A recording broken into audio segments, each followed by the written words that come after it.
Mbote na bino nyonso balandi alolaka l'Amérique awa ezali André Ndambi tozali kolakisa bino sit-in oya opposition elobaki e marché na mukolo ya lelo yango wana tozali awa bolanda ndenge nyonso ezali koleka na ndenge bayimboka balobi biso toza ba militant opposition toye awa justement pona ko manifester contre les élections chaotiques oyo monsieur Kadima avec son patron Chilombo balingi ba imposer biso population.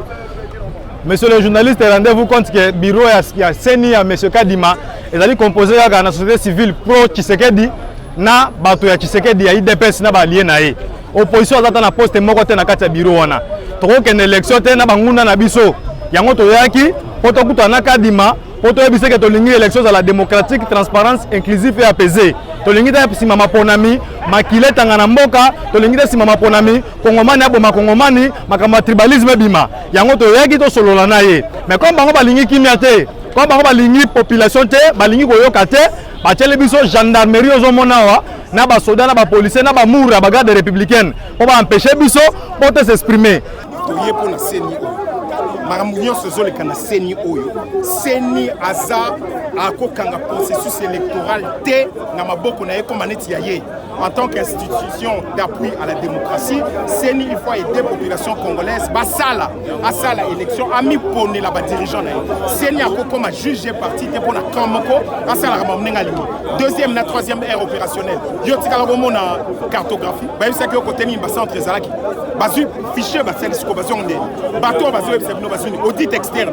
Bomoni ka yemo ka poni auditeur na ye. A poni batu na ye auditeur na ye. Vous comprenez? Est-ce que ça et puis ba PC résultat au yalingi. Est-ce que c'est normal? Non.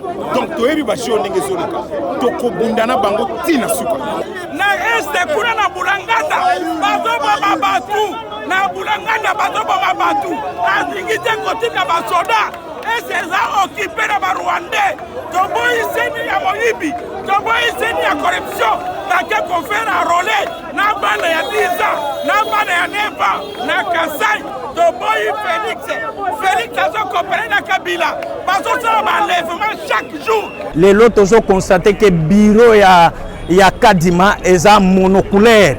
Eza kaka bureau composé na IDPS et Sili. Alors toki ko kene na maponomi na bureau oyo eza monoculaire. Il faut opposition eza la représenter na kati ya bureau wana.